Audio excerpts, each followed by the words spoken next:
Chelsea. This is my channel, The Fancy Hat Lady Reads, and this is a book review. Now, this is a review of the book that I was reading at the end of October. It was my spooky-ish themed Halloween read.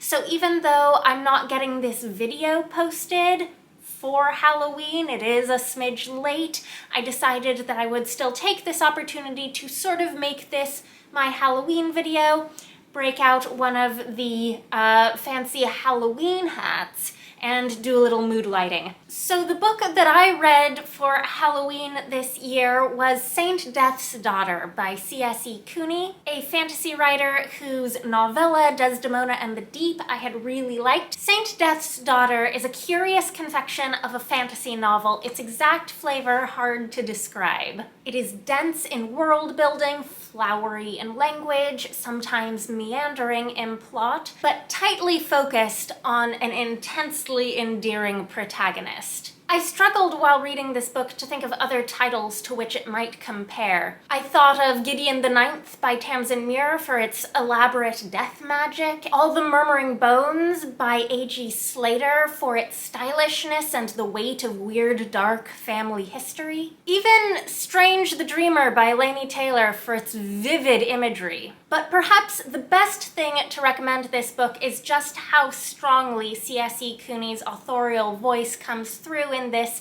her novel-length debut. Our protagonist is Miscellaneous Stones, known as Laini, who, when we first meet her, is a young and frail necromancer on the verge of coming into her power. The death of their parents has recalled her cruel older sister to the ancestral family home from her studies abroad. And Amanita Muscaria Stones brings with her an enslaved falcon shapeshifter she intends to make her husband. It is important to continue the Stones line after all, since from the time of the founding of Lyriat, the Stoneses have served the rulers of the kingdom closely as torturers, executioners, and assassins. The outrageous exploits of assorted historical Stoneses populate the footnotes. The family is also famous for their many storied necromancers, but Laini is the first necromancer born to the family in generations. The nature of her necromancy makes life in the Stones household difficult for Laini. Young necromancers are allergic to violence, and so proximity to violence or those who've recently committed it causes her to break out in echo wounds. So Laini has been raised in isolation from her parents by the family's ancient revenant, an undead woman bound to serve the Stones family for so many generations that she no longer remembers who she was in life. Laini's allergy is more than just a plot device, though. It's fundamental to who she is as a deeply empathetic person and also to what she does as a necromancer, defying the finality of death to create new and beautiful undeath in its wake. The story takes a few sharp turns, including several assassinations and a 7-year time jump in the first half, before settling down to something more like business in the second half. What at first seems like a story about the fight to keep the Stones family estate from falling into the hands of foreign creditors with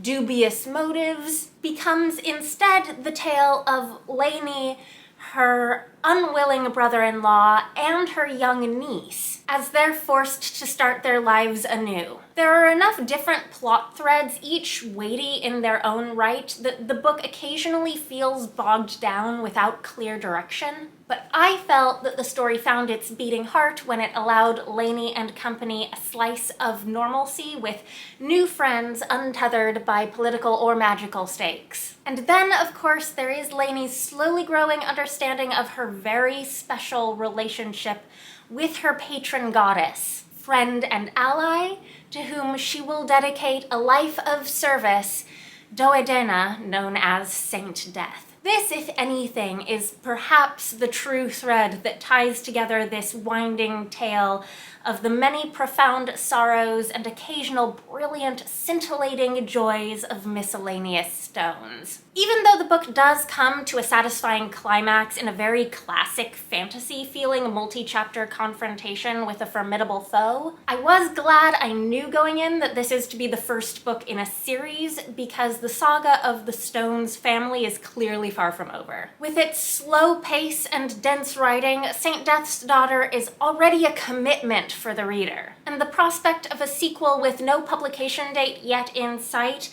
may turn off readers looking for more rapid gratification. But for those who make it to the end of the book and still want more, the wait for book 2 may seem like a small price to pay. I gave St. Death's Daughter 4 out of 5 stars. Feel free to leave me a comment below letting me know if you've read it and what you thought, or if you're planning to. Anyways, I hope you have a very nice day and a fabulous fall. Bye for now.